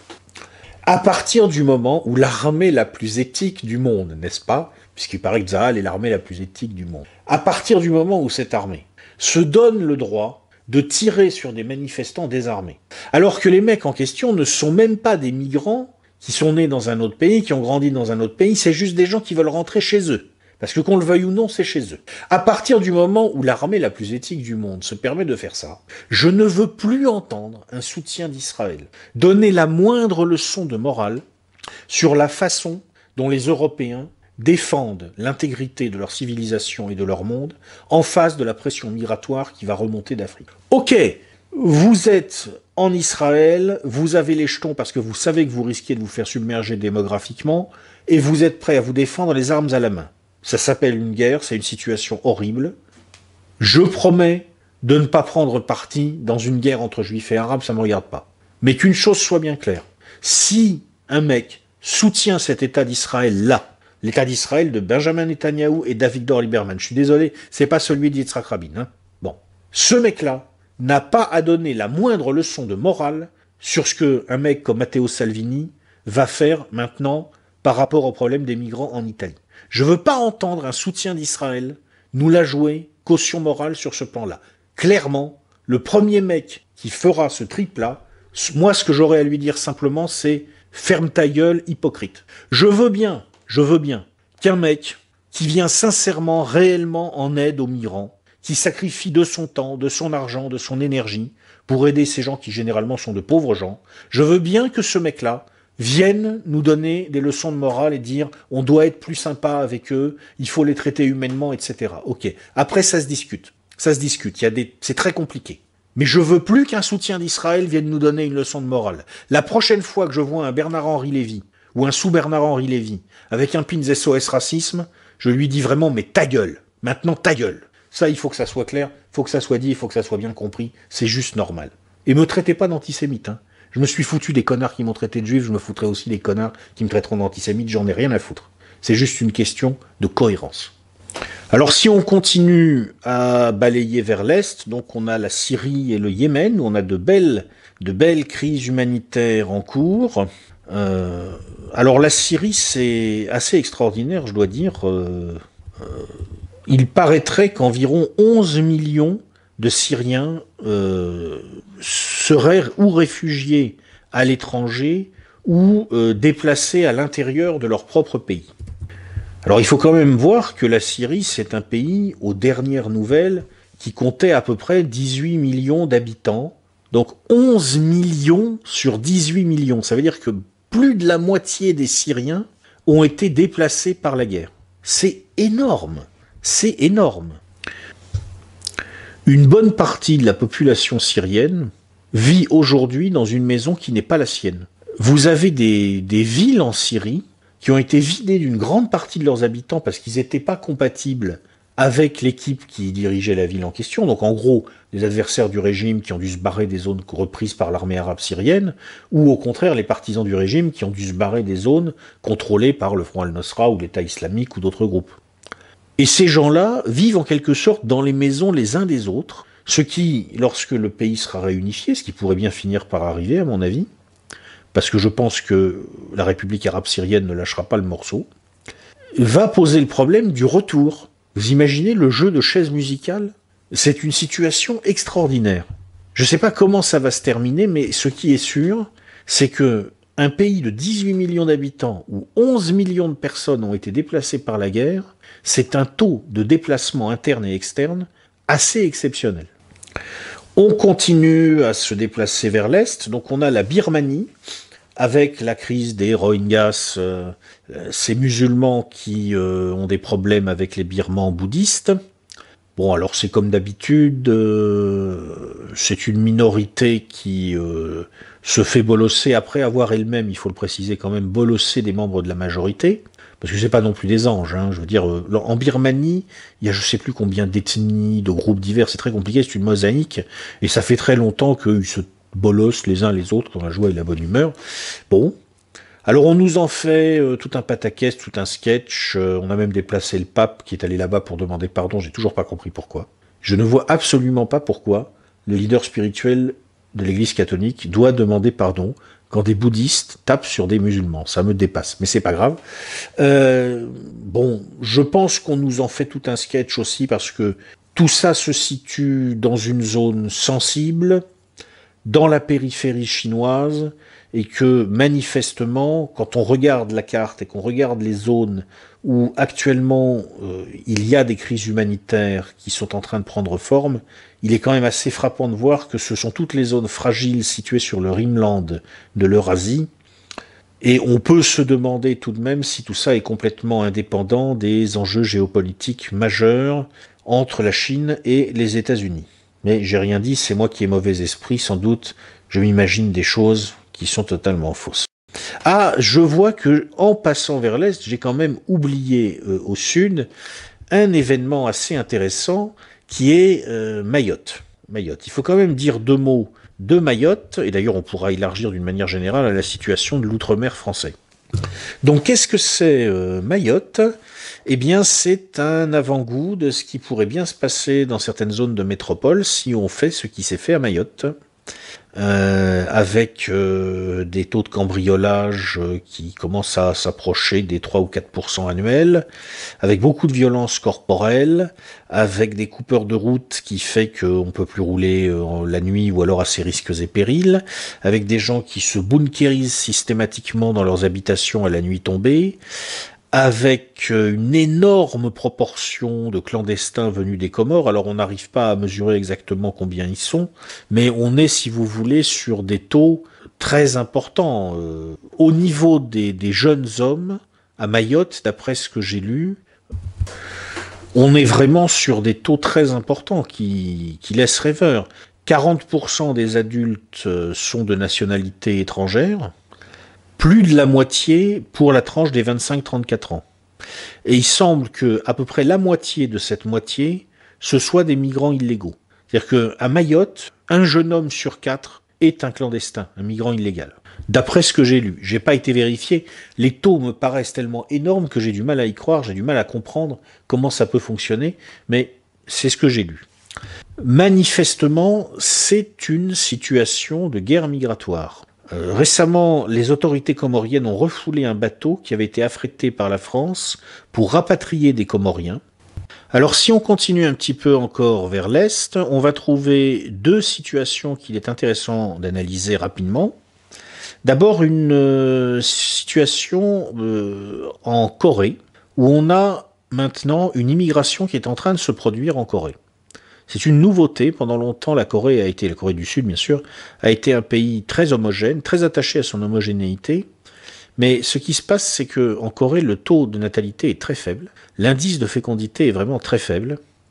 Il y a un heurt, si vous voulez, qui rappelle un peu la situation en Allemagne, entre une société qui continue à penser le rôle de la femme dans le cadre des structures traditionnelles, et qui, en même temps, ne valorise que la performance économique, ce qui fait naturellement que les femmes sont amenées à choisir entre leur valorisation sociale par l'économie, par leur carrière, ou un rôle traditionnel qui n'est plus valorisé dans le cadre social. Et bien entendu, qu'est-ce qui se passe ? Les femmes sont comme tout le monde, elles vont au mieux de leurs intérêts, et donc elles ont tendance à choisir leur carrière, et donc elles font peu d'enfants. La conséquence, c'est que la société coréenne commence à se faire à l'idée qu'elle va devoir vivre avec l'immigration. C'est une immigration qui vient essentiellement de Chine, un petit peu d'ailleurs aussi du Septentrion, un petit peu du monde blanc.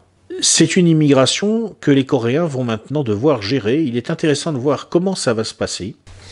On a une autre situation en Australie qu'il est intéressant de relever parce qu'elle éclaire d'un jour révélateur ce qui se passe en ce moment en Méditerranée. L'Australie a adopté en 2013 une politique migratoire assez dure. Désormais, lorsque des gens essayent de pénétrer illégalement en Australie en venant par la mer, et pour des raisons évidentes, en général, quand on essaye de pénétrer illégalement en Australie, c'est par la mer, eh bien, des gens qui essayent de faire ça s'exposent au risque suivant, leur bateau peut être intercepté. Et qu'est-ce qui va se passer à ce moment-là ? Alors, en Méditerranée, quand la marine italienne intercepte des bateaux de migrants, qu'est-ce qu'elle fait ? Elle embarque les migrants et elle les amène en Sicile. En Australie, qu'est-ce qui se passe ? Eh bien, la marine australienne ramène les embarcations au-delà des eaux territoriales australiennes. On applique la règle absolument à tout le monde. On ne s'intéresse même pas à la question de savoir qui sont les gens et d'où ils viennent. On prend leur bateau et on l'amène à la sortie des eaux territoriales. Et démerdez-vous. Vous risquez de couler sur le chemin du retour, ça c'est votre problème. Voilà comment les Australiens ont mis un terme au flux migratoire par voie maritime qui venait de l'insule Inde. Alors ça nous amène maintenant donc à la situation européenne et à ce qui se passe en particulier en Italie. En fait, Matteo Salvini est sur le point manifestement de tenter d'imposer un changement de politique en Méditerranée. C'est pour ça que tous les Français lucides doivent absolument soutenir cet Italien. Parce que quand vous regardez la carte, vous comprenez très bien que le combat qui va se livrer en Sicile et en Méditerranée déterminera très largement le sort de l'Europe. Aujourd'hui, vous avez un front migratoire et anti-migratoire qui a été tendu du détroit de Gibraltar à la Sicile, avec des flux migratoires qui remontent via le Maroc vers l'Espagne, via la Tunisie, mais surtout la Libye, vers la Sicile et l'Italie. Ces flux migratoires peuvent aller se nourrir du gigantesque réservoir africain en devenir. Regardez les pyramides des âges que j'ai mis à droite entre l'Afrique subsaharienne et l'Union indienne. Qu'est-ce que ça montre? Quand vous regardez les masses en jeu, vous arrêtez de faire, comme le font trop d'Européens, une fixation sur le monde musulman. Bien sûr, il y a un problème migratoire majeur venant du monde musulman. Bien sûr, c'est compliqué de coexister avec des musulmans. Partout où l'islam est en contact avec une autre civilisation, ça pose des problèmes. Mais ça n'est pas le seul problème, et ça n'est même plus en réalité le problème principal. Il y a deux blocs démographiques aussi grands actuellement que le monde musulman, l'Afrique subsaharienne et le monde indien. L'Afrique subsaharienne, un peu moins d'1 milliard d'habitants, le monde indien, un peu plus d'1 milliard. Comme le monde musulman, un peu plus d'1 milliard aussi. L'Union indienne n'est plus une bombe démographique ingérable. Le pays a relativement bien réussi sur le plan économique, il faut le dire vite naturellement, je n'aimerais pas vivre dans les conditions des classes pauvres en Inde, mais disons que les choses restent gérables. Sa pyramide des âges est en train de se stabiliser. Vous voyez que sur les dernières classes d'âge, les effectifs sont à peu près comparables. Ça veut dire que l'Inde va dans les 20 ans qui viennent toucher un dividende démographique, la proportion d'actifs va augmenter, ça va faciliter son décollage économique, ce décollage économique va changer les attitudes, l'Inde va effectuer sa transition démographique. Et ce qu'on voit là sur la pyramide de l'Union indienne, on le retrouve à peu près sur les pyramides du Pakistan et du Bangladesh. Alors ça ne veut pas dire que tous les problèmes sont réglés. En particulier, on est à la merci d'un grand phénomène de sécheresse lié au réchauffement climatique qui peut provoquer des déplacements de population massifs. Mais en tout cas, a priori, la bombe est gérée. Sauf coup de malchance, on n'aura pas de tsunami migratoire monstrueux remontant du sous-continent indien, ce qui était une des très grandes peurs. Il y a encore quelques décennies, on se souvient du livre, à certains égards d'ailleurs tout à fait prémonitoire, Le camp des saints de Jean Raspail. En revanche, regardez l'Afrique subsaharienne, regardez la pyramide démographique de l'Afrique subsaharienne. Si vous comparez les effectifs de la tranche des 0-4 ans les effectifs de la tranche des 30-34 ans, vous voyez très bien que pratiquement c'est le double. Ça veut dire que l'Afrique est sur un train, qui est le sien depuis presque un siècle, où en gros à chaque génération la population double. Ça veut dire qu'on va passer d'1 milliard de subsahariens, les effectifs actuels, à 2 milliards dans 30 ans. Et théoriquement, après on va continuer, pourquoi pas, on peut aller à 4 milliards en 2080, et allons-y, soyons fous. D'ailleurs, il y a des projections qui nous annoncent ce genre de chiffres. Ça peut déboucher en théorie sur des résultats absolument sidérants. Il y a une projection qui est appuyée sur l'hypothèse d'une poursuite des taux de natalité actuels, des indices de fécondité actuels, qui nous amène, tenez-vous bien, à un Nigeria plus peuplé à lui tout seul que toute l'Europe au début de la deuxième moitié du XXIe siècle. C'est complètement délirant. Ces pays-là ne toucheront pas de dividendes démographiques puisque, comme chaque génération est certes beaucoup plus nombreuse que la précédente, mais elle paye aussi le prix des jeunes générations qui arrivent. Ce sont des pays qui ne peuvent pas décoller. Ils sont constamment submergés par leur croissance démographique. En plus, on sait qu'ils ont des problèmes culturels spécifiques qui freinent leur développement. Ils ont aussi des problèmes logistiques considérables. La théorie de l'Africa Rising ne tient pas du tout la route. En fait, on s'aperçoit que le petit décollage économique africain de ces dernières années, il était surtout lié aux investissements chinois. Maintenant que les Chinois ont fini d'investir, on parle plus tellement d'Africa Rising. Donc ça veut dire que là, on a des masses énormes qui peuvent remonter. Ça veut dire que si on fait en Méditerranée ce que les Australiens ont fait sur leur côte, on va avoir un monde africain où le message va passer, où tous ces Africains qui sont pauvres, qui vont continuer à l'être, qui vont s'entasser dans des mégapoles inhumaines, sauront que, en tout cas, la solution, c'est pas de fuir vers l'Europe, parce que si tu montes dans un bateau en Méditerranée, t'as 9 chances sur 10 d'être intercepté, et une fois que t'es intercepté, on te ramène sur les côtes africaines. Alors c'est dur, c'est cruel d'une certaine façon, mais ça veut dire que comme ils le sauront, ils vont se prendre en main et gérer leur continent, d'une façon ou d'une autre. Ça risque de pas être sympa, ça risque d'être assez terrible. Mais au moins, ils sauront à quoi s'en tenir, et c'est le service à leur rendre. L'autre hypothèse, c'est qu'on fait pas ce que font les Australiens, parce qu'on est dans la sensiblerie bien pensante, humanitaire, du crétin occidental qui veut s'acheter un supplément d'âme tout en continuant à consommer comme un connard. Bon, description d'une bonne partie de nos concitoyens. Je suis désolé, c'est comme ça.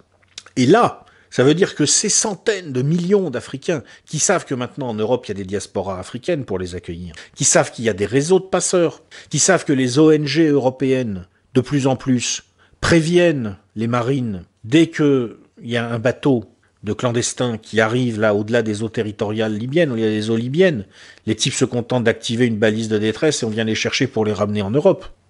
Hein ? Et ça veut dire que ces Africains, ces malheureux Africains, j'ai rien contre eux, hein, je veux dire, je les trouve très sympathiques honnêtement. À bien des égards, leur inscription dans des sociétés traditionnelles me plaît. Mais c'est juste que je regarde les choses comme elles sont. Bah forcément, ils vont monter massivement vers le nord. Les types, ils ont des téléphones portables maintenant. Ils voient Internet, ils voient comment on vit en Europe. Ils vont monter. Et si on leur dit que c'est facile, en plus, ils vont monter combien ils vont être à monter? Combien de millions? Combien de dizaines de millions? Combien de centaines de millions? Là, c'est la catastrophe absolue qui menace. La catastrophe absolue. Donc c'est le combat qui commence aujourd'hui en Méditerranée, et c'est le combat que s'apprête à livrer Matteo Salvini et ses compatriotes italiens. Et il faut que tous les Français lucides et tous les Européens lucides soient avec lui. Parce que si on perd ce combat-là, après, c'est fini. Après, on ne pourra pas gérer les choses, et ça finira dans une horreur terrifiante. Si on gagne ce combat-là, on pourra gérer les choses. Ça sera compliqué, ça sera difficile, mais on pourra gérer les choses. On restera sur des effectifs, si vous voulez, en termes de flux migratoires, qui font que ça ne se terminera pas en désastre absolu. En tout cas, pas si on s'y prend bien. Alors Salvini attaque directement les ONG, des ONG de secours en mer qu'il appelle maintenant des vice-passeurs, il a raison, parce qu'il dit, et il a raison, qu'elles sont en pratique des complices des réseaux de passeurs. Alors, on ne peut pas prouver que cette complicité est, à proprement parler, organisée. C'est une sorte de complicité passive, je crois. C'est-à-dire que les passeurs, qui sont des gens qui font ça pour l'argent, tout simplement, se sont rendus compte que maintenant, ils n'ont plus besoin de fournir aux migrants qui montent sur les bateaux des moyens pour aller jusqu'à proximité des côtes européennes. Il suffit de leur donner les moyens de sortir des eaux territoriales, des eaux libyennes, et puis après, on déclenche une balise de détresse, et hop, les ONG viennent chercher. Mais c'est une complicité au moins passive, c'est un fait.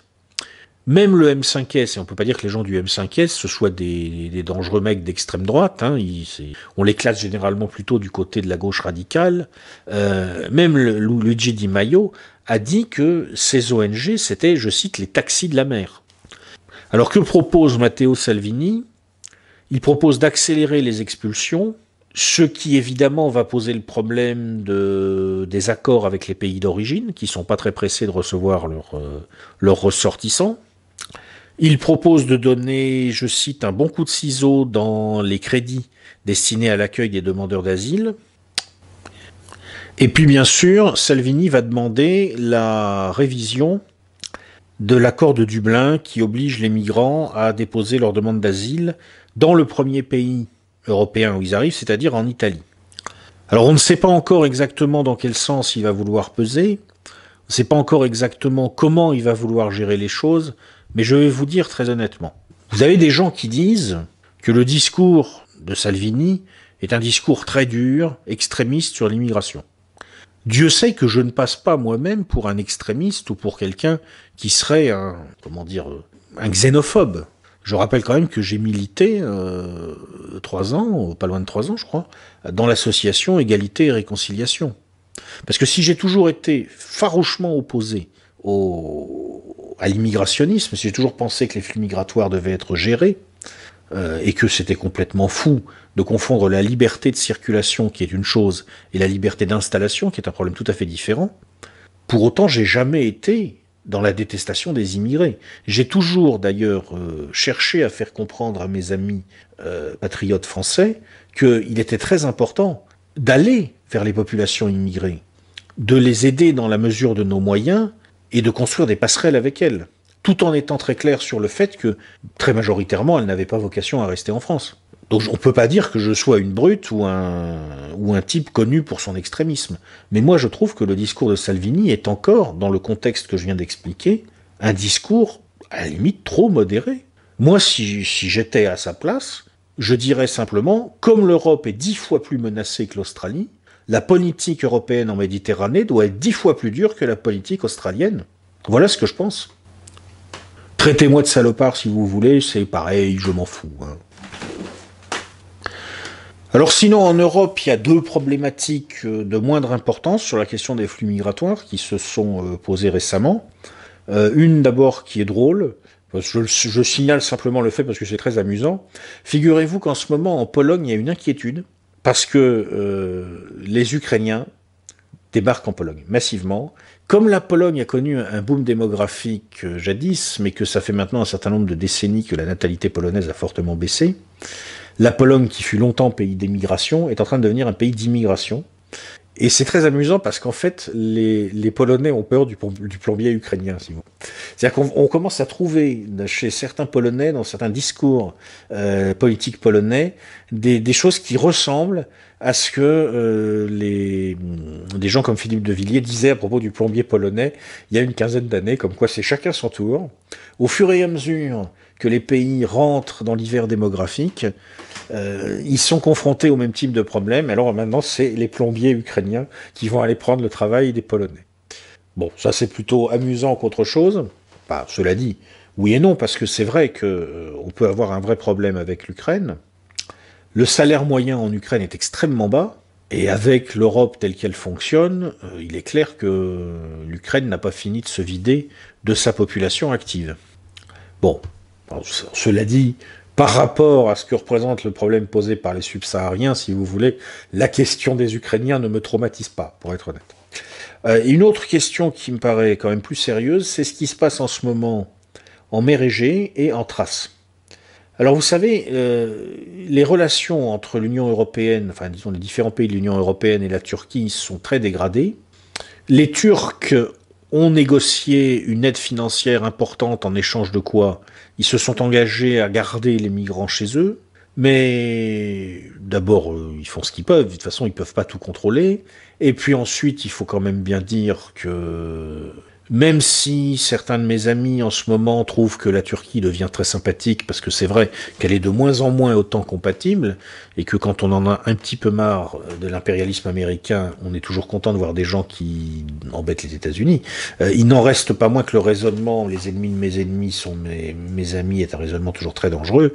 Dans la réalité, l'actuelle direction turque ne veut pas du bien aux Européens, ça fait longtemps qu'elle ne leur veut pas du bien, et elle continue à ne pas leur vouloir du bien, et ce qu'on observe, c'est qu'il y a eu une forte augmentation des tensions navales entre la Grèce et la Turquie récemment, que je pense que ça n'est pas sans lien si la route principale prise par les migrants est de moins en moins la mer Égée, et de plus en plus la frontière terrestre gréco-turque. C'est intéressant à remarquer au passage. Alors, que dire maintenant sur les éléments de contexte? Donc, Gaza, j'en ai déjà parlé. Alors, le rapport de l'IDMC. Oui, alors l'IDMC, qu'est-ce que c'est que ce truc-là? C'est une organisation qui travaille sur l'étude donc des flux migratoires. Elle a travaillé pour le Conseil norvégien pour les réfugiés et elle a produit une étude qui aboutit à la conclusion que, en 2017, les conflits ont forcé près de 12 millions de personnes à se déplacer dans leur propre pays. C'est presque 2 fois plus que le nombre observé l'année précédente. C'est le chiffre le plus haut enregistré au cours de la décennie. Au total, dans le monde, il y a environ 40 millions de personnes qui ont été déplacées à cause de conflits et qui se trouvent en ce moment en situation de personnes déplacées à l'intérieur de leur pays à cause des conflits, dont 12 millions rien que pour l'année 2017.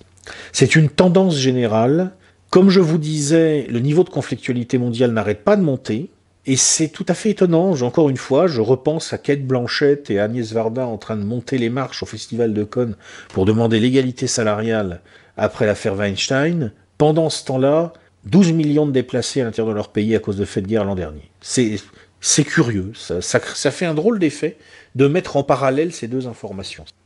Donc la croissance africaine, on vient d'en parler, le mirage se dissipe, Mostaganem, on vient d'en parler, les petits problèmes de nos amis sénégalais qui se font lyncher en Centrafrique, on vient d'en parler aussi.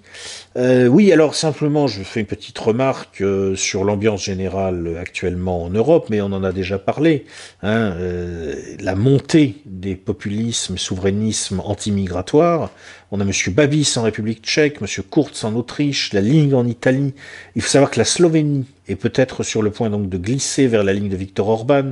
Et puis en Allemagne, alors ça c'est très amusant, au fur et à mesure que Alternative für Deutschland monte dans les sondages, la CSU bavaroise panique. Donc elle est lancée dans une course au mieux-disant, alors je vais être poli, je vais dire souverainiste. On est quand même à la limite de la xénophobie par moment, faut quand même bien le dire. Mais c'est amusant à observer. Il va y avoir des élections régionales en Allemagne en octobre, en Bavière. Ça va peser sur les choix de Madame Merkel. Alors la bonne nouvelle, c'est que ça va probablement l'inciter à écouter ce que va lui dire Monsieur Salvini quand il va lui parler de flux migratoires. La mauvaise nouvelle, c'est que ça risque de l'amener à moins bien écouter quand Monsieur Conte va parler du prix auquel les Allemands doivent acheter le maintien de l'Italie dans la zone euro s'ils veulent garder l'Italie dans la zone euro. Donc ça, on va voir comment ça se passe. Ça fait partie du grand marchandage en cours. Alors Madame May, Madame Merkel et les migrants, de quoi ça parle? Oui, il y a des scandales en ce moment sur la gestion de la politique migratoire.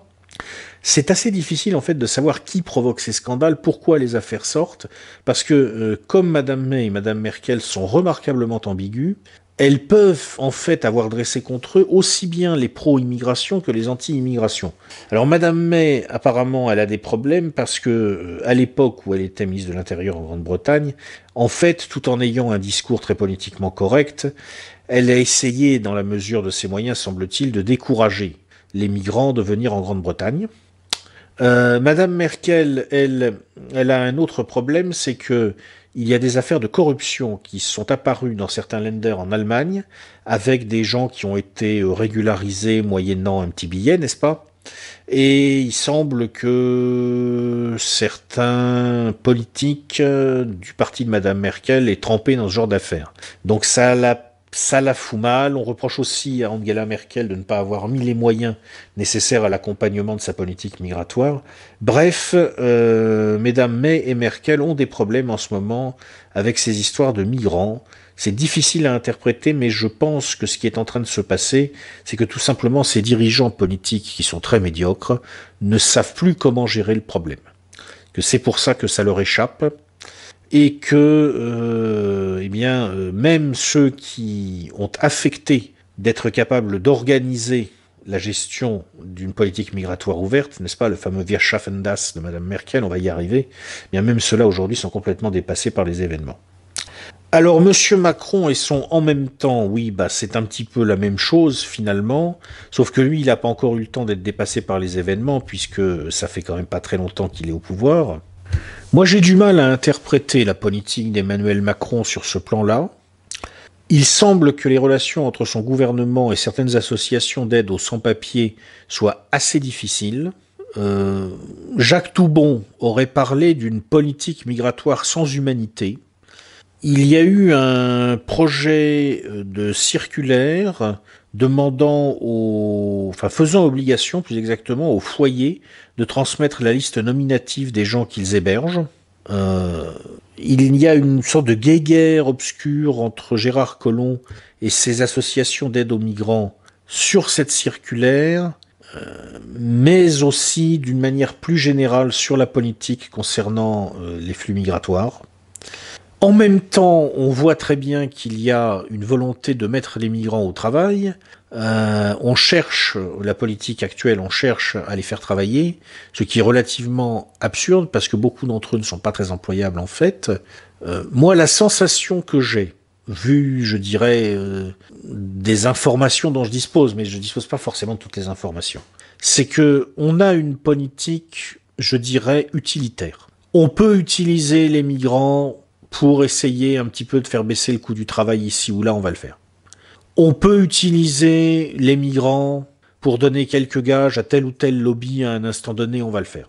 On peut utiliser au contraire une posture au moins de lutte contre l'immigration clandestine pour des raisons politiques, on va le faire aussi. Fondamentalement, je pense que le gouvernement Macron est un gouvernement de technocrates qui ne comprennent pas que la question migratoire ne peut pas être abordée simplement sous l'angle statistique et économique. Les questions identitaires leur sont totalement étrangères.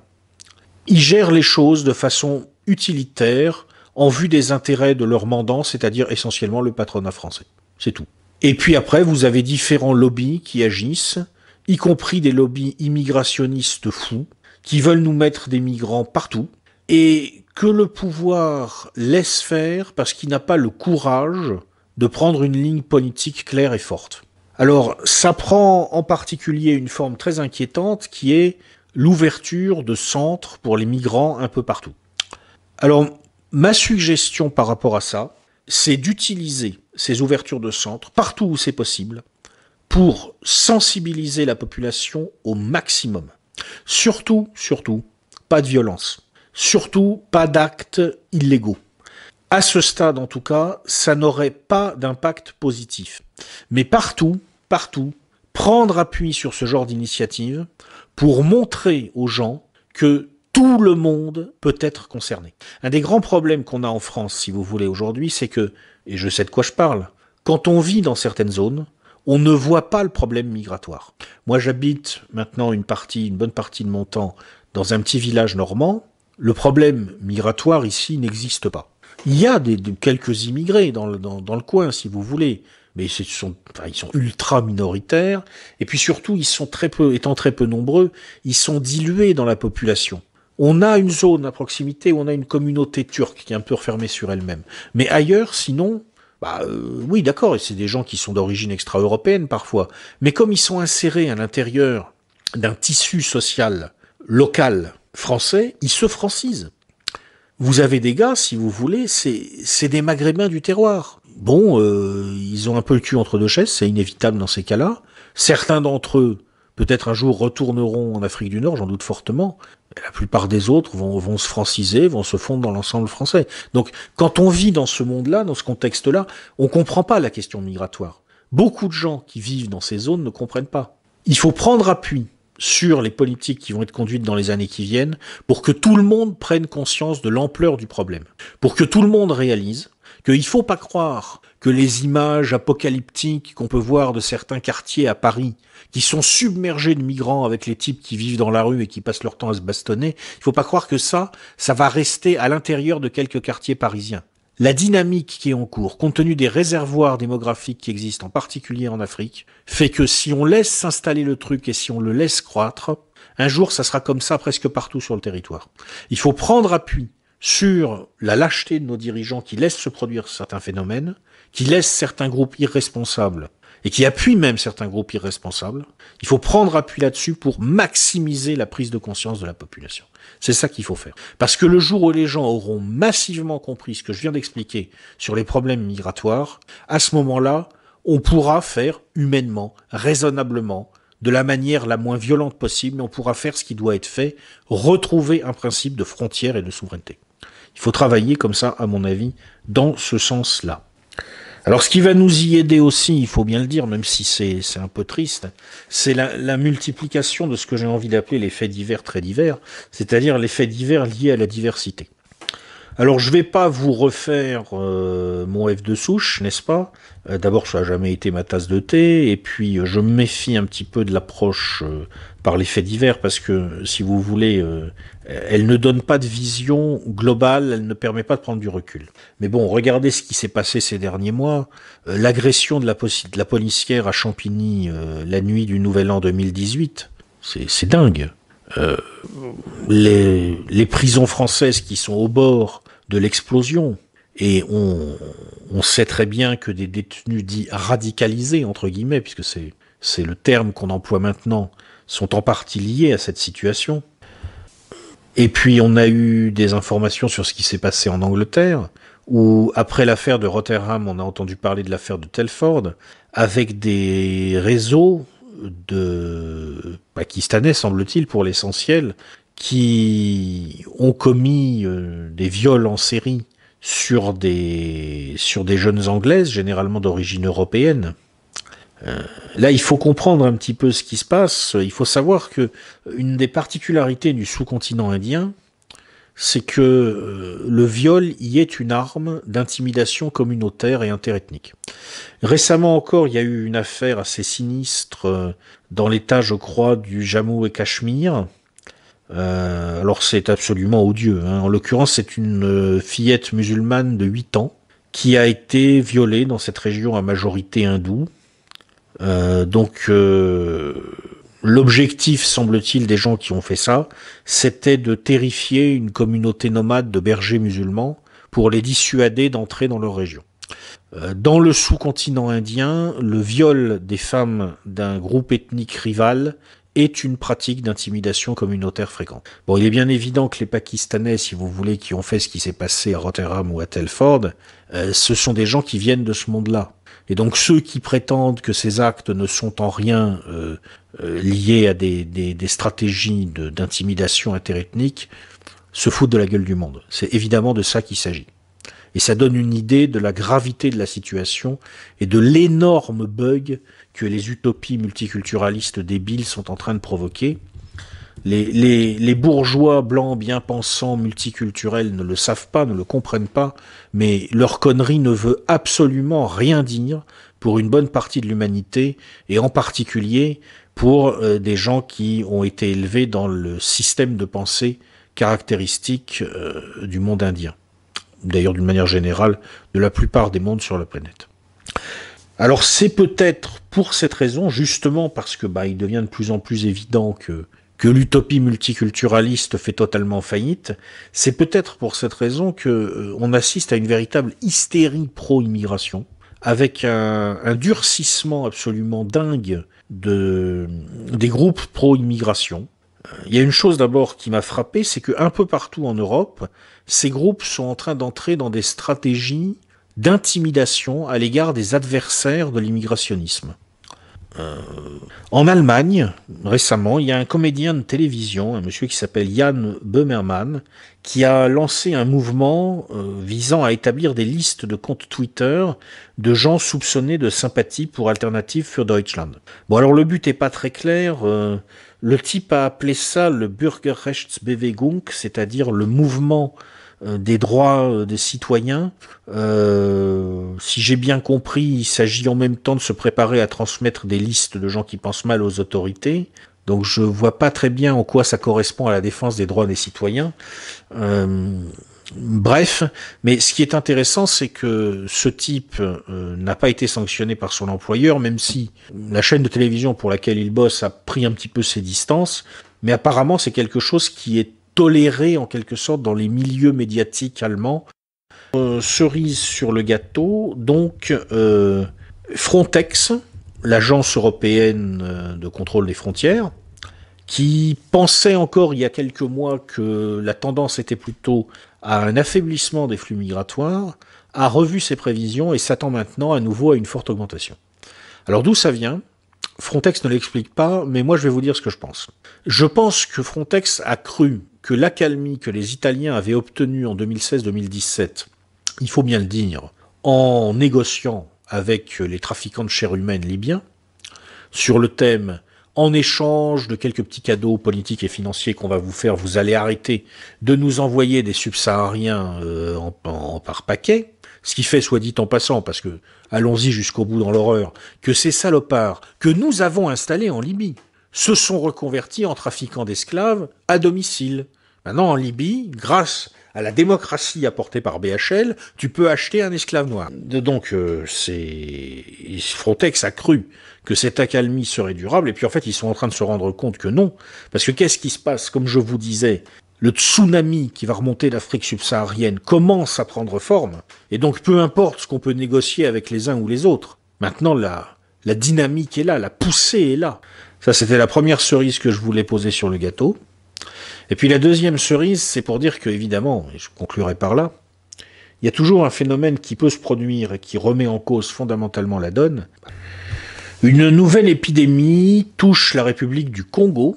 On a lancé une campagne de vaccination pour la contrer, mais on en est actuellement à 25 décès, dont 12 pour des cas d'Ebola confirmés. Alors pour l'instant, c'est pas grand-chose, c'est un début d'épidémie. On va voir comment ça va tourner. Moi, je suis convaincu, très honnêtement, quand j'observe la situation générale de l'Afrique, que ça va plus ou moins se terminer comme ça. On a fini avec la démographie et les flux migratoires. Donc je vous annonce rapidement les notes de lecture à venir.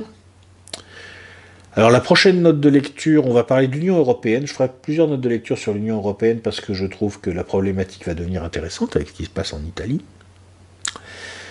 Donc ça sera un bouquin qui s'intitule La fin de l'Union européenne, qui est pas mal du tout. Ensuite, on fera une note de lecture sur donc la question de l'Afrique avec, comme je vous disais, la ruée vers l'Europe, la bombe démographique et migratoire qui est en train de prendre forme en Afrique. Et puis, je pense qu'ensuite, je ferai une note de lecture sur un bouquin dont j'ai parlé dans une conférence à Toulouse. Et on m'a demandé de faire une note de lecture dessus. Et là, vous comprendrez pourquoi j'ai dit au début de la vidéo que j'étais un psychopathe schizoïde.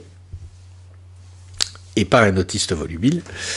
Donc c'est un bouquin qui s'intitule La ponérologie politique, c'est-à-dire l'étude des causes du mal en politique. Voilà. Et je vous dis donc à bientôt.